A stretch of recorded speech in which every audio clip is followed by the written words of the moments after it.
Good afternoon. Welcome to good health. మనల్ని తరచుగా వేధిస్తున్న సమస్య గ్యాస్ట్రిక్ ప్రాబ్లమ్స్. మరి గ్యాస్ట్రిక్ ప్రాబ్లమ్స్ ఎందువల్ల వస్తాయి, వాటికి ఎటువంటి ట్రీట్మెంట్ అందుబాటులో ఉందో మనకు తెలియజేయడానికి మనతో పాటు స్టార్ హోమియోపతి డాక్టర్ రవిప్రసాద్ గారు ఉన్నారు. వారిని అడిగి మరిన్ని విషయాలు తెలుసుకుందాం. Good afternoon doctor. Good afternoon అండి. అసలు ఈ మధ్య కాలంలో గ్యాస్ట్రిక్ ప్రాబ్లమ్స్ అనేది చాలా వినిపిస్తున్నాయి. అంటే మెయిన్గా ఎసిడిటీ అనేసి, అది మారుతున్న ఫుడ్ హ్యాబిట్స్ వల్ల కావచ్చు, లేదంటే లైఫ్ స్టైల్ వల్ల కావచ్చు. అసలు మెయిన్గా ఈ గ్యాస్ట్రిక్ ప్రాబ్లమ్స్ ఎందువల్ల వస్తాయి డాక్టర్? ఓకే అండి. మన ఈ కాలంలో ఏంటంటే ప్రతి ఒక్కరు ఫుడ్ అనేది ఎలా అంటే బాగా ఎక్కువ అవుట్ సైడ్ ఫుడ్ తీసుకోవడం, దాంతోపాటు స్ట్రెస్ లైఫ్ కానీ, అంటే వర్క్లో స్ట్రెస్ కావచ్చు, లేకపోతే చేయడంలో కానీ స్ట్రెస్ కావచ్చు, దాంతోపాటు ఫుడ్ అనేది టైంకు అంటే ఇర్రెగ్యులర్ టైం డైట్ అనేది కరెక్ట్గా తీసుకోకపోవడం, టైం టు టైం అనేది మార్నింగ్ కానీ ఆఫ్టర్నూన్ కానీ నైట్ కానీ స్కిప్ చేయడము, కొందరు ఏంటంటే లావు తగ్గాలి అని చెప్పేసి డైట్ మెయింటైన్ చేయడం, ఇలాంటి ప్రాబ్లమ్స్ వల్ల గ్యాస్ట్రిక్ అనేది ప్రాబ్లమ్స్ డిస్టర్బెన్స్ వచ్చేసి దానివల్ల ఏంటంటే ఎసిడిటీ కానీ గ్యాస్ట్రైటిక్ కానీ అదేవిధంగా ఈసోఫాగైటిస్ ఇలాంటివన్నీ మొత్తం గ్యాస్ట్రిక్ సంబంధించిన ఇన్ఫ్లమేషన్స్ అనేది తయారవుతున్నాయి. సో దీనివల్ల ఏమవుతుందంటే బెల్చింగ్స్ రావడము, బాగా కడుపంతా డిస్టర్బెన్స్గా ఉండడం, ఇలాంటివన్నీ మనం చూస్తుంటున్నామండి. సో ప్రైమరీ సిమ్టమ్స్ ఏ విధంగా కనిపిస్తాయి? చాలామంది చెస్ట్ పెయిన్ అంటారు, కానీ అది హార్ట్ అటాక్ కూడా అలాంటి సిమ్టమ్సే కనిపిస్తాయి. సో గ్యాస్ట్రిక్ ప్రాబ్లమ్కి అనడానికి ఎటువంటి సిమ్టమ్స్ కనిపిస్తాయి? ఓకే, ముఖ్యంగా ఏంటంటే మనము ఇందాక చెప్పుకున్నట్టు ఈ డిస్టర్బెన్సెస్ ఎప్పుడైనా ఉన్నప్పుడు అది ఎలా అవుతుందంటే బెల్జింగ్స్ కానీ గ్యాస్ అనేది పైకి బాగా ఉబ్బరంగా ఉండి ఈ పైకి కొట్టేస్తుంది. సో పైకి కొట్టేయడం వల్ల ఏమవుతుందంటే మనకు లెఫ్ట్ సైడ్ అనేది పెయిన్ లాగా వచ్చేస్తుంది. లెఫ్ట్ సైడ్ పెయిన్ వచ్చినప్పుడు చాలామంది అనేది నాకు కార్డియక్ ప్రాబ్లం ఏమన్నాయి, ప్యానిక్ అనేది అయిపోయి ఇమ్మీడియట్గా హాస్పిటల్కి పరిగెత్తుతుంటారు. కానీ ఇది మేజర్ ప్రాబ్లం ఏంటంటే గ్యాస్ట్రిక్. సో చాలామంది ఈ కాలంలో 20-25 ఇయర్స్ నుంచే ఈ గ్యాస్ట్రిక్ డిస్టర్బెన్సెస్ అనేది వస్తున్నాయి. డ్యూ టు అంటే బ్యాచులర్ లైఫ్లో బయట ఫుడ్ ఎక్కువ, టీ, అదేవిధంగా ఆల్కహాల్, దాంతోపాటు లేట్ నైట్స్ తినడం, డిన్నర్ ముఖ్యంగా ఏంటంటే చాలామంది 11-12 కూడా తింటున్నారు. సో దీనివల్ల లివర్ మీద ఎక్కువగా ఎంజైమ్స్ అనేది సెక్రేషన్ అనేది ప్రభావం, లివర్ ఒత్తిడికి గురై దీనివల్ల గ్యాస్ట్రిక్ డిస్టర్బెన్స్ అనేది వస్తుంది. సో అప్పుడు లెఫ్ట్ సైడ్ అనేది రేడియేట్ పెయిన్ రాగానే చాలామంది మనము ఇది అంత ఎలా ఉంటుందంటే సిమ్టమ్స్ కార్డియాక్ చెస్ట్ పెయిన్ లాగా ఉంటుంది. వన్ సైడ్ లాగడము, ఒక్కొక్కసారి హార్ట్ బీట్లో మనం ఎక్కువ కొట్టుకుంటున్నాం. ఎందుకంటే అప్పుడు ఆ టైంలో ప్యానిక్ వెళ్ళిపోతారు. ఆ ప్యానిక్ వల్ల ఏమవుతుందంటే చల్లగా చెమటలు వచ్చేసి హార్ట్ రేట్ పెరిగిపోయి లెఫ్ట్ సైడ్ అంతా లాగడము, తిమ్మిలి రావడము, ఇవన్నీ మనము ఈ గ్యాస్ట్రిక్లో చూస్తున్నాం. సో డెఫినెట్గా చాలామంది ఏంటంటే అలాంటి పెయిన్ వచ్చినప్పుడు ఫ్యామిలీ హిస్టరీలో ఏమైనా కార్డియాక్ పెయిన్ ఉందా అంటే తల్లిదండ్రుల్లో ఏమైనా ఉందా, తల్లిదండ్రులు లేనట్టయితే దాని గురించి టెన్షన్ పడిన అవసరం లేదు. తల్లిదండ్రుల్లో ఉంది అన్నప్పుడు మాత్రం ఇమీడియట్గా హాస్పిటల్లో చూయించుకోవాలి. అంటే కార్డియాక్ ప్రాబ్లమ్స్ రిలేటెడ్ అలాంటిది ఉంటేనే చూయించుకోవాలి. లేదంటే గ్యాస్ట్రిక్ ప్రాబ్లం అనుకుని ఒక్కసారి బీపీ చెక్ చేసుకోవడం, లేదంటే గ్యాస్ట్రిక్ ప్రాబ్లం ఏమన్నా ఉందా అనేది డాక్టర్ని కన్సల్ట్ అయినట్టయితే అది దాని ద్వారా మీకు ఏ ప్రాబ్లం ఉంది అవన్నీ చూసుకుని మెడిసిన్స్ అనేది ఇవ్వడం జరుగుతుందండి. డాక్టర్ గారు, కొంతమంది ఎక్కువ ఆయిలీ ఫుడ్ తింటారు, కొంతమంది మసాలా ఉన్న ఫుడే ప్రిఫర్ చేస్తారు, కొంతమంది నాన్ వెజ్ ఎక్కువ తింటారు. సో దీనివల్ల కూడా గ్యాస్ట్రిక్ ప్రాబ్లమ్స్ వచ్చే ఛాన్సెస్ ఏమైనా ఉన్నాయంటారా? అంటే ఎప్పుడైతే మనము ఓవర్ స్పైసెస్ కానీ, అదేవిధంగా బయట ఫుడ్ కానీ, అదేవిధంగా మనము అదేవిధంగా సాఫ్ట్ డ్రింక్స్ కానీ ఇలాంటివి తీసుకున్నప్పుడు ఏమవుతుందంటే మ్యూకస్ మెంబ్రెయిన్ అనేది మెల్లమెల్లగా దెబ్బతినడం అనేది జరుగుతుంది. ఓవర్గా ఎక్కువ తీసుకున్నప్పుడు, లైట్గా తీసుకున్నప్పుడు ఏం కాదు, దాంతోపాటు అది కూడా టైం టు టైం తీసుకుంటే దానివల్ల డిస్టర్బెన్స్ అనేది ఉంటుంది. చాలామంది ఏంటంటే డిన్నర్ అనగానే చాలామంది 8 లోపు చేయకుండా ఆఫ్టర్ 9 కానీ, అదేవిధంగా 10:30, 11కి ఇలా చేయడం వల్ల ఏమవుతుందంటే ఎంజైమ్స్ అనేది సెక్రేషన్ అనేది స్లోగా ఉండడం వల్ల నైట్ టైం, సో అది అరగక దానివల్ల గ్యాసెస్ అనేది ఎక్కువ రిలీజ్ అయిపోయి ఈ మ్యూకస్ మెంబ్రెయిన్ అనేది దెబ్బతినడం జరుగుతుంది. సో అంటే ఇది అక్యూట్ స్టేజ్లో అట్లాంటి పెద్ద ప్రాబ్లమ్స్ రావు. అంటే మనం రికరెంట్గా లైఫ్ స్టైల్ అనేది చేంజ్ అయినప్పుడే ఇటువంటి ప్రాబ్లమ్స్ అనేది వస్తుంటాయి. ఎప్పుడైతే మనము ఒక 1-2 టైమ్స్ లేదా ఎప్పుడో ఒకసారి అట్లా తిన్నప్పుడు నాట్ ఏ ప్రాబ్లం, బట్ రికరెంట్గా ఇలా మాత్రం జరిగినట్టయితే డెఫినెట్గా ఈ కాంప్లికేషన్స్ అనేది గ్యాస్ట్రిక్ మ్యూకస్ దెబ్బతినడం వల్ల ఈ గ్యాస్ట్రిక్ సంబంధించిన కాంప్లికేషన్స్ అనేది వస్తుంటాయి. కాల్ తీసుకుందాము. హలో హలో హలో నమస్తే అండి. నమస్కారం మేడం. చెప్పండి, మీ ప్రాబ్లం చెప్పండి. హలో హలో మీ ప్రాబ్లం చెప్పండి, డాక్టర్ గారు ఉన్నారు. నమస్కారం సార్. నమస్కారం అండి, చెప్పండి. సార్ నేను ఎక్కువ కూర్చొని ఔషధ పని చేస్తానండి, గోల్డ్ స్మిత్ వర్క్ చేస్తానండి. ఓకే.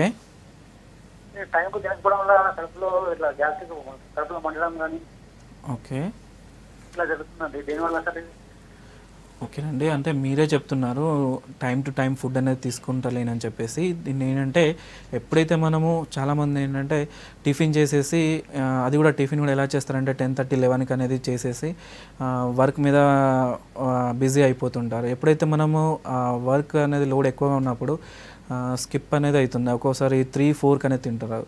కానీ మామూలుగా ఎలా ఉంటుందంటే మన బయాలజికల్ క్లాక్ ప్రకారం 1:30 ఆ టైంలో 1:30 లోపు HCl కానీ కొన్ని రకాల జీర్ణ రసాలు అనేది మన లివర్ నుంచి అదేవిధంగా స్టమక్లో రిలీజ్ అవుతాయి. సో దానివల్ల ఏమవుతుందంటే ఆ రిలీజ్ అయిన HCl ఇలాంటివన్నీ ఈ స్ట్రాంగ్ HCl అనేది చాలా గాఢత ఎక్కువ ఉంటుంది. సో అది రిలీజ్ కాగానే తనకు ఎటువంటి ఫుడ్ దొరకనట్టయితే అది డైరెక్ట్గా వెళ్ళి మ్యూకస్ మెంబ్రెయిన్ని హాని చేస్తుంది, అంటే గాయపరుస్తుంది. సో దానివల్ల ఏమవుతుంది అక్కడ పుండులాగా ఫామ్ అయిపోయి అల్సర్స్ అనేది ఫామ్ అయిపోతుంటుంది. ఇది ఫస్ట్ అంటే ఒక 1-2-3 months అలా నెగ్లెక్ట్ చేస్తే పెద్దగా అనిపించదు. కానీ అలాగే ఎక్కువ 1 year 2 years అలాగే నెగ్లెక్ట్ చేసినట్టయితే టోటల్గా స్టమక్లో చిన్న చిన్న పుండ్లు అనేది ఏర్పడిపోయి అప్పుడు ఏమవుతుందంటే ఏదైనా తిన్నా కానీ తినకపోయినా కానీ విపరీతమైన మంట రావడము, లేకపోతే గ్యాస్ అనేది ఎక్కువ ఫామ్ అయ్యి బెల్చింగ్స్ ఉండడము, కడుపంతా ఉబ్బరంగా ఉండడము, ఒకవేళ తిన్నా కూడా ఇంకా ఇండైజెషన్ అయింది, ఇంకా హెవీగా ఉంది. సో ఇవన్నీ కాంప్లికేషన్స్ అనేది ఎదుర్కోవాల్సి వస్తుంది. అందుకని ఫస్ట్ ఆఫ్ ఆల్ మీరు ఏంటంటే టైం టు టైం అనేది తినడానికి ట్రై చేయండి. డెఫినెట్గా మీకు ఆల్రెడీ గ్యాస్ట్రిక్ ప్రాబ్లమ్ స్టార్ట్ అయింది కాబట్టి మెడిసిన్స్ అనేది వాడాల్సి వస్తుంది. ఒక్కసారి మీరు మెడిసిన్స్ వాడిన తర్వాత మీకు టోటల్గా ఇది గ్యాస్ట్రైటిక్ సంబంధించిన ప్రాబ్లమ్స్ అన్ని తొలగించేస్తామండి. నాచారం నుంచి కాలర్ ఉన్నారు. హలో హలో శ్రవణ్ గారు, నమస్తే అండి. నమస్తే మేడం. చెప్పండి మీ ప్రాబ్లం చెప్పండి. అయితే ఇప్పుడు నాకు గ్యాస్ ప్రాబ్లం వస్తుందండి, సేమ్ ఇలా డాక్టర్ గారు అన్నట్టు. అవును, ఓకే చెప్పండి. అయితే కొంచెం చెస్ట్ దగ్గర కొంచెం పెయిన్ వస్తుంది, లెఫ్ట్ సైడ్ ఓకే పెయిన్ వస్తుంది, కొంచెము గ్యాస్ ఉబ్బినట్టు అవుతుంది, ఉబ్బి కొంచెం వామిటింగ్ లోకి వచ్చేస్తుంది, వెహికల్ వస్తుంది ఒక్కొక్క ఓకే ఆవులంటూ వెహికల్ వస్తున్నాయి. మొత్తం చెస్ట్ మధ్యలో మొత్తం పెయిన్ వస్తుంది రాత్రి పూట. ఆల్కహాల్ ఏమైనా తీసుకుంటుంటారా? లేదండి, ఆల్కహాల్ ఇట్లా ఏం లేదు. మార్నింగ్ ఒకసారి టీ తీసుకుంటాం. ఓకేనండి. ఒకటి అంటే గ్యాస్ట్రిక్ చెస్ట్ పెయిన్ లాగా వస్తుందని చెప్తున్నారు. సో సివియర్గా మీరు ఏంటంటే లైఫ్ అనేది మనకు కరెక్ట్గా టైం టు టైం తినకపోవడం వల్ల, డైట్ అనేది కరెక్ట్ టైం లేకపోవడం వల్ల, అదేవిధంగా ఓవర్ స్పైసెస్ కానీ ఆల్కహాల్ కానీ లేకపోతే టీ కాఫీలు కూడా చాలామంది ఏంటంటే 1 hourకి ఒకసారి 2 hours ఒకసారి ఎక్కువగా టీ కాఫీలు తీసుకుంటారు. సో దీనివల్ల కూడా గ్యాస్ట్రిక్ లేయర్ అనేది దెబ్బతినడం జరుగుతుంది. మినిమమ్ మనం ఏంటంటే కరెక్ట్ మనము మార్నింగ్ అండ్ వీలైతే ఒక ఆఫ్టర్నూన్ లేదంటే నైట్ ఒక అంటే ఈవినింగ్ టైంలో టీ తీసుకుంటే బాగుంటుంది. అదేవిధంగా time to time before 8 and afternoon 1:30 లోపు, నైట్ వచ్చేసరికి 8-8:30 లోపు డిన్నర్ చేసేస్తే కరెక్ట్గా ఎంజైమ్స్ అనేది రిలీజ్ అయితే దాని ద్వారా కరెక్ట్ ఫుడ్ కూడా అరగడం అనేది కరెక్ట్గా ఉంటుంది. సో దీనివల్ల గ్యాస్ట్రిక్ కాంప్లికేషన్స్ రాకుండా కాపాడుకోవచ్చు. సో దాంతోపాటు సెడెంటరీ లైఫ్ అనేది ఉండకుండా కరెక్ట్గా వాకింగ్ అనేది, దాంతోపాటు వాటర్ అనేది ఎక్కువ తీసుకోవడము, ఇలాంటివన్నీ మెయింటైన్ చేస్తే మీకు ఈ చెస్ట్ పెయిన్ అనేది రాకుండా చూసుకోవచ్చు. అప్పటి కూడా తగ్గినట్టయితే ఒక్కసారి మా స్టార్ బృందాన్ని కలవండి, డెఫినెట్గా మీకు సొల్యూషన్ అనేది చూపించగలుగుతాం. నెక్స్ట్ కాల్ తీసుకుందాము. Hello hello hello good afternoon అండి. Good afternoon madam. చెప్పండి మీ ప్రాబ్లం చెప్పండి, డాక్టర్ గారు ఉన్నారు. నా పేరు నాగేటి మేడం. ఓకే, నాకు అప్పుడప్పుడు శరీరం అంతా కట్టేసినట్లు ఉంటుంది మేడం, గ్యాస్ ఫామ్ అయ్యి. అంటే ఏమవుతుందండి? ఎప్పుడన్నా లేటుగా తిండి చపాతీ తింటే శరీరం అంతా మొత్తం దిగిచ్చి కట్టేసినట్టు ఉంటుంది సార్. ఓకే, అంటే వణికినట్టు అనిపిస్తుంటుందా ఏమన్నా? సార్ శరీరం అంతా వణికినట్టు ఏమన్నా అనిపిస్తుంటుందా? వణికినట్టు ఏమైంది సార్, మధ్యరాత్రి 11 తర్వాత వణికినట్లు ఏమనిపించదు సార్. అది ఏమైందంటే పడుకున్న తర్వాత 1 గంట తర్వాత శరీరం మొత్తం దగ్గర పెట్టినట్లు ఉంటుంది సార్. ఓకే, మొన్న ఒకనాడు టెస్ట్ చేయించుకొచ్చుకున్నా సార్ నేను. ఓకే, నార్మల్ ఉంది అని అన్నాడు. ఓకే, అంటే శరీరం అంతా ఇదైపోతుందా? అది ఎట్లయితుంది సార్, శ్వాస ఆడనంత ఇబ్బంది అనిపిస్తుంది సార్ ఒక్కొక్కసారి లేట్ అయి తిన్నప్పుడు రాత్రిపూట. ఓకే ఓకే సరేనండి. అంటే మీరు శరీరం అంతా బిగ్గరగా మారిపోయి గట్టిగా పట్టేస్తున్నట్టు అవుతుందని చెప్తున్నారు. ఇది అంటే ఫుడ్ అనేది మీరు టైం టు టైం తీసుకోకపోవడం వల్ల ఆ విధంగా ఎక్కువగా ఉండదు. కాకపోతే మీకు ఏదన్నా అంటే ఫ్యామిలీ హిస్టరీలో డయాబెటిక్ కాంప్లికేషన్స్ ఉన్నాయా? డయాబెటిక్ ఉంటే టైం టు టైం తినకపోతే శరీరం అంతా ఒక్కసారి పట్టేసినట్టు, అదేవిధంగా కాల్షియం డెఫిషియన్సీ ఉన్నప్పుడు కూడా ఈ కాఫ్ మజిల్స్ కానీ ఇక్కడ పైన కండరాలు కూడా గట్టిగా బిగువ తయారైన కాంప్లికేషన్స్ అనేది చూస్తుంటాం. సో ఒక్కసారి మీరు ఏంటంటే కాల్షియం టెస్ట్, దాంతోపాటు ర్యాండమ్ బ్లడ్ షుగర్, దాంతోపాటు ఒక్కసారి మీరు థైరాయిడ్ ప్రొఫైల్ ఇవన్నీ టెస్ట్ చేయించుకుని రండి. లేదంటే మీ దగ్గర ఆల్రెడీ ఉన్నట్టయితే ఒక్కసారి టెస్ట్లు అనేది తీసుకుని రండి. మీకు కరెక్ట్గా మీ ప్రాబ్లం అనేది చూసుకొని దాని ద్వారా మీకు మెడిసిన్స్ ఇవ్వడం అనేది జరుగుతుందండి. నెక్స్ట్ కాల్ తీసుకుందాము. హలో హలో, నమస్తే అండి. నమస్కారం అండి. చెప్పండి, మీ ప్రాబ్లం చెప్పండి, డాక్టర్ గారు ఉన్నారు. నా పేరు రామాచారి అండి. ఓకే. నేను మొన్న 4 రోజుల నుంచి అంటే నెల రోజుల నుంచి ఈ కుడి పక్కకు కాలేయం దిక్కు కొంచెం నొప్పి పెడుతుందండి. ఓకే. అయితే దానికి నేను స్కానింగ్ చేయించాము డాక్టర్ సలహాతో. ఓకే, చెప్పండి వింటున్నాను. దానివల్ల కాలేయంలో ఇది కొవ్వు పేరింది అని చెప్పనేసి చెప్పారు. ఓకే. దానికి ఇప్పుడు హోమియోపతి మందు వాడుతూ ఉన్నాను. ఓకే.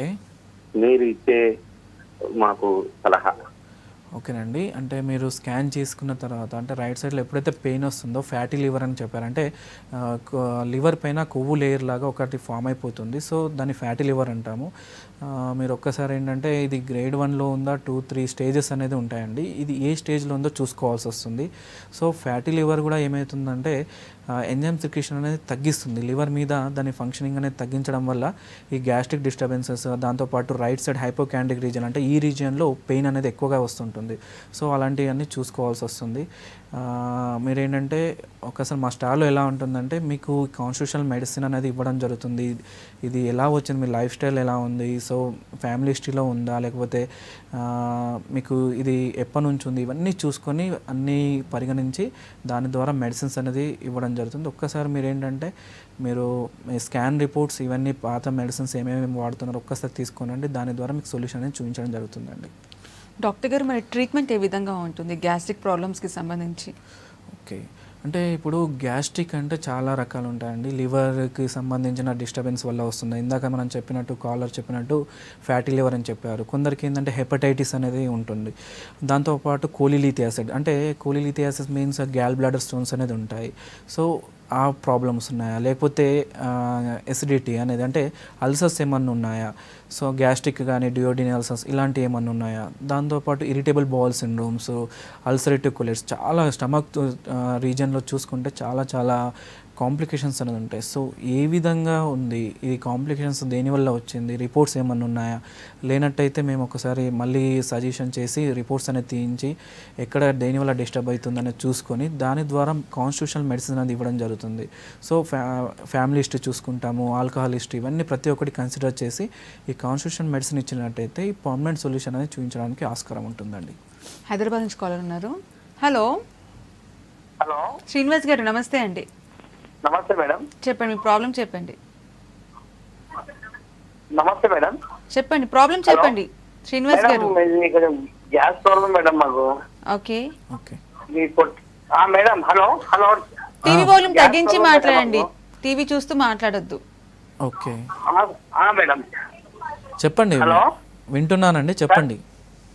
సార్ అది కొంచెము గ్యాస్ ప్రాబ్లం సార్. ఇది మొత్తం పొట్ట లావు అవుతుంది సార్. అది ఓకే, చాలా ఇబ్బంది అవుతుంది సార్. అది సరేనండి. కాన్స్టిపేషన్, మోషన్ ఫ్రీగా ఉంటుందా? మోషన్స్ కొంచెం ఫ్రీ లేవు సార్. అది ఓకే, ఇంకా ఏమేమవుతుంది? మోషన్స్ ఫ్రీ లేదు సార్. కడుపులో గ్యాస్ ప్రాబ్లము. ఓకే, గదే ఎక్కువ బాగా ఇబ్బంది అవుతుంది సార్. నైట్ పూట నిద్ర అది చాలా చేతగా నడుస్తుంది సార్. అది ఓకేనండి. ఆల్కహాల్ అలవాటు ఏమైనా ఉందా? ఆల్కహాల్ అప్పుడప్పుడు సార్. సరేనండి, మీరు ఫస్ట్ ఆఫ్ ఆల్ ఏంటంటే టైం టు టైం ఫుడ్ అనేది చూసుకోండి. అప్పటికి కూడా ఫుడ్ అనేది కరెక్ట్ లేకపోతే అది టైం అనేది కరెక్ట్గా మెయింటైన్ చేయండి. అదేవిధంగా సెడెంటరీ లైఫ్ ఏమన్నా ఉందా, ఎక్కువగా కూర్చుండి వర్క్ చేయడం ఉందా, డైలీ మినిమం 45 మినిట్స్ అనేది వాకింగ్ అనేది కంపల్సరీ ఉండాలి. దాంతోపాటు ఆల్కహాల్ కానీ ఇవన్నీ మానేసేయాలి.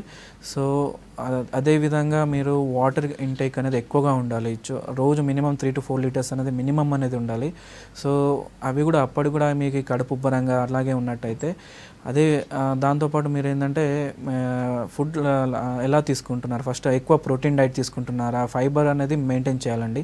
ఫైబర్ చాలా ఇంపార్టెంట్. ఈ ఫైబర్ అనేది లేకపోతే డెఫినెట్గా మోషన్ ఫ్రీ అనేది లేకపోవడం జరుగుతుంది. సో ఈ మోషన్ ఫ్రీ లేకపోతే గ్యాస్ అంతా ఫామ్ అయినట్టు, కడుపు అంతా ఉబ్బరంగా అనేది ఉంటుంది. అందుకని మీరు ఏంటంటే ఫస్ట్ ఆఫ్ ఆల్ మీరు మీ ఏదైనా రిపోర్ట్స్ ఉన్నట్టయితే లేదా ఎటువంటి రిపోర్ట్స్లో అయితే మీరు చిన్న చిన్న ఈ కంప్లైంట్ చెప్పారు, మీరు మా స్టార్ బృందాన్ని కలిసినట్టయితే ఈ కాన్స్టిపేషన్ అనేది ఫస్ట్ ఆఫ్ ఆల్ సాల్వ్ చేసిన తర్వాత మీకు ఈ గ్యాస్ అనేది ఉబ్బరంగా లేకుండా చేయవచ్చండి. హైదరాబాద్ నుంచి కాలర్ ఉన్నారు.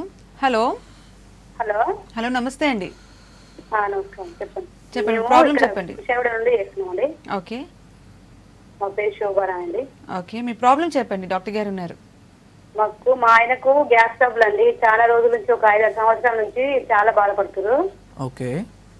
ఆయనకు అప్పుడప్పుడు ఛాతీలో నొప్పి లేస్తుంది అంటాడు, మొక్కాలు నొస్తుంది అంటాడు, మోచేయి నొస్తుంది అంటాడు. ఎన్నో ఇన్ఫెక్షన్ అన్ని టెస్టులు చేయించుకుంటే వాళ్ళు అన్నారు వాటర్ ఇన్ఫెక్షన్ వచ్చిందని చెప్పారండి. ఓకే. ఆ వాటర్ ఇన్ఫెక్షన్ వల్ల దాని వల్ల గ్యాస్ ట్రబుల్ పోయి అల్సర్ వచ్చే ప్రాబ్లం ఉందా సార్?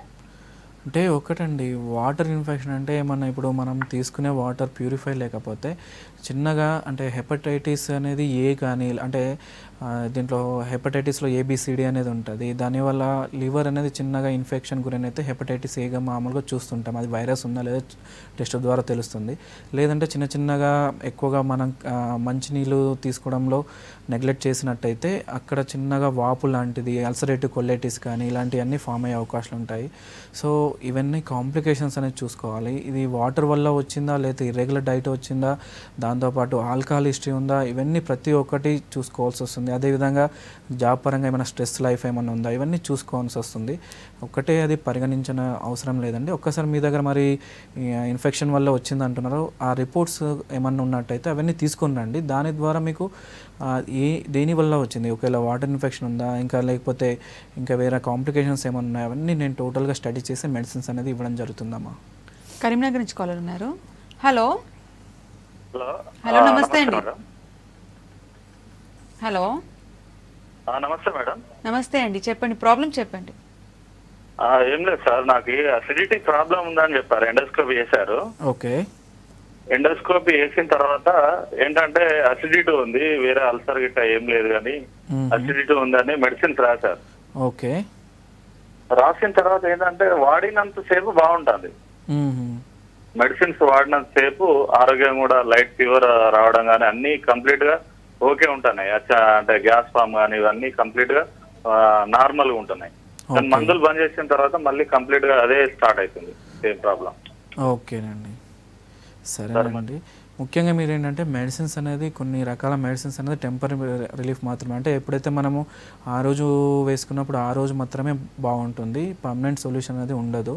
కానీ హోమియోలో ఎలా ఉంటుందంటే మీకు ఇప్పుడు గ్యాస్ట్రిక్ ప్రాబ్లం అని చెప్తున్నారు, మీరు ఎండోస్కోపీ కూడా చేయించుకున్నాను అంటున్నారు, అల్సర్స్ కానీ లేవు అని మీరు చెప్పారు. కాకపోతే ఏంటంటే గ్యాస్ట్రిక్ లేయర్ ఏమైనా మ్యూకస్ దెబ్బతింది అంటే గ్యాస్ట్రైటిస్ ఏమైనా ఉందా, లేకపోతే ఈసోఫాగటిస్ ఉందా, లేకపోతే హైటిస్ హెర్నియా కానీ ఇలాంటి ఏదైనా కాంప్లికేషన్స్ జీఈఆర్డీ ఇలాంటివి ఏమైనా ఉన్నాయా, మీరు ఒక్కసారి ఎండోస్కోపీ రిపోర్ట్స్ తీసుకొచ్చినట్టయితే అది చూసుకొని దాని ద్వారా మీకు ఏ విధంగా వచ్చింది చూసుకొని దాని ద్వారా మీకు హోమియోపతి మెడిసిన్స్ అనేది ఇచ్చినట్టయితే శాశ్వత పరిష్కారం అనేది దొరుకుతుందండి. డాక్టర్ గారు, లివర్కి వచ్చే ప్రాబ్లమ్స్ గురించి చెప్పండి. ఓకే. లివర్లో ఈ కాలంలో చాలామంది హెచ్పిఎస్ ఏజీ పాజిటివ్ అనేది చాలా మందిలో చూస్తున్నాము. సో అంటే దీన్ని హెపటైటిస్ అంటారు, హెపటైటిస్ బి. సో ఇది ఎక్కువగా ఏసిమ్టమేటిక్ అండ్ సిమ్టమేటిక్ అనే 2 స్టేజ్లలో ఉంటుంది. ఏసిమ్టమేటిక్ అంటే యాక్టివ్ ఫేజ్లో ఉన్నప్పుడు ఇది ఎటువంటి కాంప్లికేషన్స్ ఎట్లా ఉంటాయో మేము వివరంగా చెప్తాము. సో బాడీ పెయిన్స్ కానీ, నాజియా కానీ, దాంతోపాటు కడుపంత ఉబ్బరంగా ఇవన్నీ ఉంటాయి, జాండీస్ రికరెంట్గా రావడం ఇవన్నీ చూసుకుంటాం. అదేవిధంగా సిడి ఇవన్నీ ఎలా వస్తాయంటే సెక్సువల్ ట్రాన్స్మిషన్తో పాటు బ్లడ్ ట్రాన్స్ఫ్యూజన్, అదేవిధంగా ఇంకా సిరంజెస్ నీడిల్స్ కానీ ఎవరైనా యూజ్ చేసిన డ్రగ్స్ కానీ అలాంటివి యూజ్ చేసినప్పుడు దీని వల్ల కూడా వస్తుంటాయి. సో అది ఒక్కటి చూసుకోవాల్సి వస్తుంది. బీసీడీ మాత్రం మెల్లమెల్లగా కాంప్లికేషన్ అవుతుందండి. డిఎన్ఏ లోడ్ అనేది చూసుకోవాల్సి వస్తుంది. ఈ డిఎన్ఏ లోడ్ ఎక్కువగా ఉన్నట్టయితే మనిషికి ప్రాణాంతకరం కూడా మారే అవకాశం ఉంటుంది. ఏ మాత్రం అక్యూట్ స్టేజ్లో వస్తుంది అంటే ఏదైనా వాటర్ కంటామినేటెడ్ ఉన్నప్పుడు కానీ, హ్యాండ్స్ సరిగా వాష్ చేసుకోకపోవడం వల్ల కానీ, బయట ఫుడ్ ఎక్కువగా తీసుకోవడం వల్ల హెపటైటిస్ ఏ అనేది వచ్చేసి వెళ్ళిపోతుంటుంది. దానివల్ల చిన్న చిన్న వామిటింగ్స్, డయేరియా ఇలాంటివి వచ్చేసి వెళ్ళిపోతాయి. కానీ బీసీడీ మాత్రం ఈ ప్రాణాంతకరంగా మారే అవకాశం ఉంటాయి. అదేవిధంగా ఫ్యాటీ లివర్ అనేది చూసుకోవాలి. లివర్ కాంప్లికేషన్స్లో ఫ్యాటీ లివర్ ఈ కాలంలో సెడెంటరీ లైఫ్ కానీ, అదేవిధంగా ఎక్కువగా ఫ్రైడ్ ఐటమ్స్, బయట ఫుడ్ అనేది, జంక్ ఫుడ్ అనేది తీసుకోవడం వల్ల ఈ ఫ్యాటీ లివర్ అనేది చాలామందిలో చూస్తున్నాము. సో అది ఒకటి కాంప్లికేషన్గా చూసుకోవాలి. అండ్ జాండీస్ రికరెంట్గా వస్తుంది. అంటే మనం చాలామంది పచ్చకామర్లు అంటుంటారు. ఈ పచ్చకామర్లు అనేది ఒకసారి వచ్చిపోయినట్టయితే పెద్ద ప్రాబ్లం కాదు, జస్ట్ ఫుడ్ మెయింటైన్ చేసుకొని దాన్ని కంట్రోల్ చేసుకోవచ్చు. కానీ రికరెంట్గా వస్తుందంటే కొన్ని రకాల టెస్ట్ చేయించుకోవాల్సి వస్తుంది. Liver function test, USG, abdomen, hepatitis B ఇలాంటి టెస్టులు చేయించుకున్నట్టయితే అదేనా ప్రాబ్లం ఉందో చూసుకోవాల్సి వస్తుంది. సో అదేవిధంగా కోలిలిథియాసిస్ కూడా వన్ ఆఫ్ ది లివర్ కాంప్లికేషన్గా చూసుకోవాల్సి వస్తుంది. సిరోసిస్ ఆఫ్ లివర్ కూడా, ఇవన్నీ ఎక్కువగా ముదిరిపోయినట్టయితే అక్కడ ఏమవుతుందంటే లివర్ అనేది సాఫ్ట్ టిష్యూ అనేది ఫైబ్రస్ టిష్యూగా మారిపోయి అక్కడ సిరోసిస్ ఆఫ్ లివర్ అనేది వచ్చేస్తుంది. సో ఇవన్నీ కాంప్లికేషన్స్ అనేది లివర్కి సంబంధించినది చెప్పుకోవచ్చు. కరీంనగర్ నుంచి కాలర్ ఉన్నారు. హలో హలో సంధ్య గారు, నమస్తే అండి. నమస్తే అండి. చెప్పండి, మీ సమస్య చెప్పండి. డాక్టర్ గారు ఉన్నారు. సార్ నాకు గ్యాస్ట్రిక్ ప్రాబ్లం ఉంది సార్, నాకు 3-4 ఇయర్స్ నుంచి. ఓకే. నాకు ఎలా అంటే బాగా స్టమక్ పెయిన్ వచ్చి కడుపంతా చాలా ఉబ్బుతుంది సార్. ఓకే. కడుపంతా ఉబ్బి రీసెంట్ గా మన ఛాతీలో కూడా పెయిన్ వస్తుంది. ఓకే. ఇప్పుడు నా ఏజ్ వచ్చేసి 25 ఇయర్స్ అండి. ఓకేనండి. అది మెడిసిన్ నాకు మోషన్ ఫ్రీగా ఉండదు. రీసెంట్ గా డాక్టర్ కలిస్తే ఎండోస్కోపీ చేయించాను. ఇప్పటికే ఒక 2 టైమ్స్ ఎండోస్కోపీ జరిగింది. అన్ని నార్మల్ నే ఉన్నాయి, గ్యాస్ట్రిక్ ప్రాబ్లం అంటున్నారు. మెడిసిన్స్ వాడినంత సేపే టెంపరీగా రిలాక్స్ ఉంటుందండి. ఓకేనండి. మీకు ఏంటంటే మెయిన్ కాంప్లికేషన్ కాన్స్టిపేషన్ అనేది ఉంది. ఈ కాన్స్టిపేషన్ ఎప్పుడైతే క్లియర్గా ఉంటుందో ఈ గ్యాస్ ఫామ్ కావడము, కడపంత ఉబ్బరంగా ఉండడము, కడపంత నొప్పి, అదేవిధంగా పైకి కొట్టడం ఇవన్నీ తగ్గుతాయండి. ఎందువల్ల అంటే కాన్స్టిపేషన్ అది ఎప్పుడు కానీ మనిషిలో కరెక్ట్గా లేనట్టు, అంటే డే లైఫ్లో కరెక్ట్ ఎర్లీ మార్నింగ్ ఫ్రీగా లేనట్టయితే ఈ టాక్సిన్స్ అనేది టోటల్గా నిల్వ ఉండిపోయి పెయిన్ ఇవన్నీ, దాంతోపాటు కడుపు ఉబ్బరం ఇవన్నీ వస్తుంటాయి. సో ఎప్పుడైతే ఈ మోషన్ ఫ్రీగా ఉంటే టాక్సిన్స్ అనేది బయటకు వెళ్ళిపోతాయి. So first of all me constipation అనేది క్లియర్ చేయాల్సి వస్తుంది. హోమియోపతిలో ద బెస్ట్ మెడిసిన్స్ అనేది ఉన్నాయి కాన్స్టిపేషన్ అనేది. అదేవిధంగా అంటే మీ లైఫ్ స్టైల్లో ఎలా ఫుడ్ తీసుకోవాలి ఇవన్నీ చెప్పి మెడిసిన్స్ అనేది ఇవ్వడం జరుగుతుంది. అప్పుడు మీకు కాన్స్టిపేషన్ అనేది ఈజీగా తగ్గిపోతుందండి. డాక్టర్ గారు, మనం ఈ మధ్యకాలంలో తరచుగా ఫ్యాటీ లివర్ గురించి బాగా వింటున్నాం. అసలు ఫ్యాటీ లివర్ అంటే ఏంటి, వాటి సిమ్టమ్స్ ఏ విధంగా ఉంటాయి? ఓకే. ముఖ్యంగా ఏంటంటే ఇందాక కాల్ ఎలా అన్నానంటే కొవ్వు పేరుకపోయింది అని చెప్పారు లివర్ పైన. ఈ కొవ్వు పేరుకపోవడాన్ని ఫ్యాటీ లివర్ అంటారండి. ఈ లివర్ పైన ఒక లేయర్ లాగా మెల్లగా ఏమవుతుందంటే కొవ్వు అనేది చేరుకపోతుంది. ఇది ఎందుకు వస్తుందంటే ముఖ్యంగా మనము ఈ కాలంలో ప్రతి ఒక్కరూ సెడెంటరీ లైఫ్కి అలవాటు పడిపోతున్నారు. దాంతోపాటు చిప్స్ కానీ, ఫ్రైడ్ ఐటమ్స్ కానీ, అదేవిధంగా బయట జంక్ ఫుడ్స్ కానీ ఇలాంటివి తీసుకోవడం వల్ల దాని క్యాలరీస్ అనేది లివర్ మీద ఎక్కువ ఫ్యాట్ లాగా వెళ్ళిపోయి అక్కడ ఒక రకమైన లేయర్ ఏర్పడుతుంది. కాబట్టి అక్కడ మెల్లమెల్లగా జీర్ణక్రియకు సంబంధించిన ఎంజైమ్స్ అనేది కూడా దెబ్బతినడం జరుగుతుంది. ఇందులో కూడా స్టేజెస్ ఉంటాయండి. గ్రేడ్ 1, గ్రేడ్ 2, గ్రేడ్ 3, గ్రేడ్ 4 అనేది. ఈ గ్రేడ్ 1లో ఉన్నప్పుడు పెద్ద ప్రాబ్లం ఏం కాదు, జస్ట్ లైఫ్ స్టైల్ మెయింటైన్ చేసుకుంటూ అదేవిధంగా మంచి వాటర్, అదేవిధంగా daily minimum 45 to 1 hour walking చేసినట్టయితే ఫ్యాటీ లివర్ అనేది తగ్గించుకోవచ్చు. అప్పటికి కూడా తగ్గనట్టయితే కంపల్సరీ మెడిసిన్స్ అనేది వాడాలి. గ్రేడ్ 2, గ్రేడ్ 3, గ్రేడ్ 4 అనేది వెళ్ళిపోయినట్టయితే కాంప్లికేషన్స్ అనేది ఎక్కువగా ఉంటుంది. గ్యాస్ ఫామ్ కావడం, కడపంతా ఉబ్బరంగా ఉండడం, మోషన్ ఫ్రీగా లేకపోవడం, రికరెంట్గా జాండీస్ రావడము, ఇంకా క్రానిక్గా వెళ్ళిపోయినట్టయితే అక్కడ ఏమవుతుందంటే సాఫ్ట్ టిష్యూ కాస్త ఫైబ్రస్ టిష్యూగా మారిపోతుంది. సో దానివల్ల సిరోసిస్ ఆఫ్ లివర్ అనేది వచ్చే అవకాశం ఉంటుంది. సో దీని ద్వారా మనిషికి ఇంకా ఎక్కువగా డేంజరస్ అయ్యే అవకాశాలు ఉంటాయి. సో ఇవన్నీ ఫ్యాటీ లివర్లు ఈ కాలంలో చూస్తున్నాం కాబట్టి కాంప్లికేషన్స్ అనేది మన లైఫ్ స్టైల్ ద్వారా తగ్గించుకోవచ్చు. అప్పటి కూడా తగ్గినట్టయితే హోమియోలో ద బెస్ట్ మెడిసిన్స్ అనేది అవైలబుల్లో ఉన్నాయండి. నల్గొండ నుంచి కాలర్ ఉన్నారు. హలో హలో, గుడ్ ఆఫ్టర్నూన్ అండి. నమస్తే డాక్టర్ గారు. నమస్కారం అండి. సార్ నా కడుపులో ప్లేస్ ఉందండి, ఫర్ 10 days అవుతుంది. ఓకే. అయితే అవన్నీ స్కానింగ్ అన్నీ చూసాము. కొంచెం ఆల్కహాల్ అలవాటు ఉంది. ఓకే. అంటే తీవ్రమైన కడుపులోకి తగ్గింది, టాబ్లెట్స్ వాడమన్నారు. ఫ్యూచర్ లో మామూలుగా అవుతుందా కాదా అండి? యా డెఫినెట్గా అండి. ఫస్ట్ ఆఫ్ ఆల్ మీరు ఆల్కహాల్ మానేసేయండి. ఆల్కహాల్ అంటే ఇప్పుడే 10 days నొప్పి ఉంది కదా అని చెప్పేసి మానేశారు, బట్ పర్మనెంట్గా మానేసేటట్టయితే మీకు కడుపు నొప్పి అనేది రాదు. అదేవిధంగా స్కాన్ రిపోర్ట్స్ అవన్నీ చేయించానంటున్నారు. స్కాన్ రిపోర్ట్స్ అవన్నీ తీసుకుని రండి. డెఫినెట్గా మీకు ఇంకా ఏదన్నా కాంప్లికేషన్స్ లివర్కి సంబంధించిన ఏమైనా వచ్చాయా, లేకపోతే ఏదైనా అల్సరేటివ్ కొలైటిస్ కానీ ఎక్కడైనా అల్సర్స్ కానీ ఫామ్ అయ్యాయి, అవన్నీ చూసుకొని మీకు మెడిసిన్స్ అనేది ఇవ్వడం జరుగుతుంది. అప్పుడు తద్వారా మీకు పర్మనెంట్గా మీకు ఎటువంటి కడుపు నొప్పి రాకుండా చూసుకోవచ్చు. సో గ్యాస్ట్రిక్ ప్రాబ్లమ్స్కి సంబంధించి హోమియోపతిలో చాలా మంచి ట్రీట్మెంట్ ఉందని చెప్తున్నారు. థ్యాంక్ యూ సో మచ్ అండి. ఇది ఇవాళ good health. Keep watching V6 news.